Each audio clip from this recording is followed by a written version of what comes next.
श्री गणेशाय नमः। श्री रामचंद्र की जय। आप सभी भक्तों को फौजी बाबा की तरफ से दिल से प्रणाम। आप सभी भक्तों को रामायण बालकांड दोहा नंबर 59 को पढ़ के सुनाऊंगा। आगे कुछ अच्छी बात बताऊंगा, आप लोग प्रेम से सुने। तो सबरदर्शी सुने प्रभु करहूँ जो बेगी उपाय हो मरमु जहि बिनहि श्रम दूसरे विपत्ति विहाय। तो मेरे भक्तों, ये दोहा का अर्थ यही बताया गया है कि जब सती मैया ने शंकर भगवान को धोखा दिया, उनसे झूठ बोला, तो शंकर भगवान कैलाश पर्वत पर जाकर मौन धारण कर लिया और तपस्या करने लगे। उसके बाद सती मैया को बड़ा दुख हुआ और ये दुख के कारण जो है सती मैया ने श्री रामचंद्र से कहा कि मुझे यहाँ से गायब कर दीजिए, मुझे मार डालिए, मैं जीना नहीं चाहता हूँ। भाई बात ऐसी है कि जब दुख पड़ता है तभी इंसान भगवान के पास जाता है, तो उसी तरह हुआ। लेकिन शंकर भगवान ने बहुत दिनों के बाद जब तपस्या से आंखें खोले तो देखे तो उन्होंने यही बोला कि भैया जैसा कर्म करोगे वैसा फल मिलेगा। तो आपने अपने पति के साथ धोखा किया है, इसलिए वैसा फल आपको मिलेगा, क्योंकि सती मैया पार्वती जी के ही रूप हैं। तो मेरे भाई, आप कर्म अच्छा कीजिए। शादी ब्याह हो जाता है, उससे पहले आप लोग उमंग लेते हैं, लेकिन सभी लड़कों लड़कियों से मैं यही कहना चाहूँगा कि जब शादी के रिश्ते में जुड़ जाते हैं तो आप जो है गलत रास्ते को ना अपनाएं। अपने जो है जोड़े में खुशी से पति पत्नी के रिश्ता निभाते हुए आप लोग जी, मेरी यही सबसे निवेदन है। आप जो है एक दूसरे को देख के मत चलें कि वो लड़की गलत रास्ते पर चल रही है, वो औरत गलत रास्ते पर चल रहा है, वो पति जा रहा है, पत्नी जा रही है, तो आप उस रास्ते को मत अपनाइए। क्योंकि जब आप भी उस रास्ते में चले जाएंगे तो अगला जाकर कहीं कुएं में गिर जाएगा, तो आप भी तो गिरेंगे। लेकिन अपना बुद्धि अलग से इस्तेमाल कीजिए। अक्सर मैंने आजकल देखा है, चाहे पहले भी आपने सुना होगा, जो दूसरों के दिमाग पे चलते हैं, दूसरों के बुद्धि से चलते हैं, और तो वो हमेशा जो है खड्डे में गिरते हैं।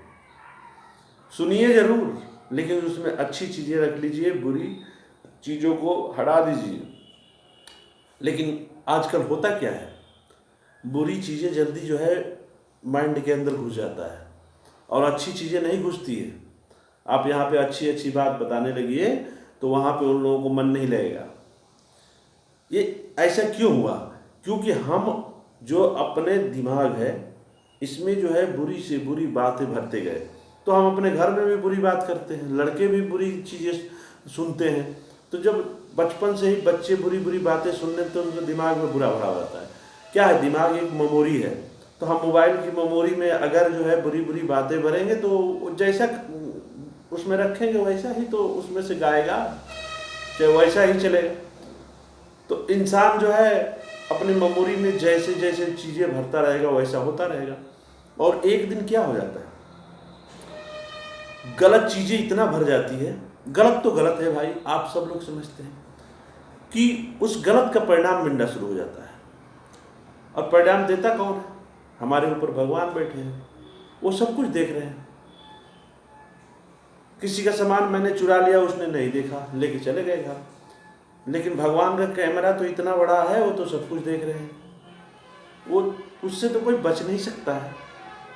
फिर बोलते हैं कि यार हमें क्यों इतना दुख हो रहा है, परेशानी हो रहा है।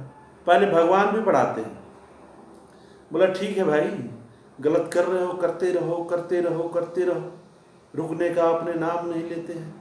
अपना अहंकार दुनिया में दिखाते रहते हैं, अपने धन दौलत की पावर दिखाते रहते हैं, अपने ताकत की पावर दिखाते रहते हैं। भगवान जब देखते हैं कि अब इसका विनाश करना बहुत जरूरी है, तब जो है उसके ऊपर अपना बुद्धि का इस्तेमाल करते हैं। और जब बुद्धि का इस्तेमाल करते हैं तो उसके घर में तमाम बीमारी डाल देंगे, कहीं ऐसा फंस जाएगा उसको धन दौलत गायब होना शुरू हो जाएंगे। और जब गायब शुरू हो जाने जाएंगे तो अपने आप वो रोड पे आ जाएगा। और जब रास्ते पे आ जाएगा तो फिर उसके ऊपर इतने दुख भेज देंगे, कहीं बीवी बीमार, कहीं बच्चे बीमार, कहीं वो बीमार, कहीं ये हैं। पैसे लगाने का भगवान के पास तरीके हैं, कोई किडनी खराब कर देंगे, फेफड़ा खराब कर देंगे, सारे पैसे। अच्छी खासी बिल्डिंग रहेगी वो दब जाएगी। तो इस तरह से पैसे जो है नुकसान, करोड़ों रुपए की गाड़ी होगी, कहीं टक्कर मार देगी, पैसे समाप्त, कहीं कोई धंधा बिजनेस चल रहा होगा, कंपनी बैठ जाएगी। इस तरह से भगवान जो है धन को नाश करते रहते हैं। फिर लास्ट में वो भगवान की शरण में आता है और छटपटाने लगता है। लेकिन भगवान क्या कहते हैं, भाई जैसा आपने किया है, जितने को दुख दिया है, जितना पाप किया है, जितना लूटा है, उसका फल आपको यहीं भुगत के ही जाना पड़ेगा। आप सभी भक्तों को प्रणाम। फिर फौजी बाबा मिलेंगे दोहा नंबर 60 के साथ। बोलो प्रेम से हर हर महादेव।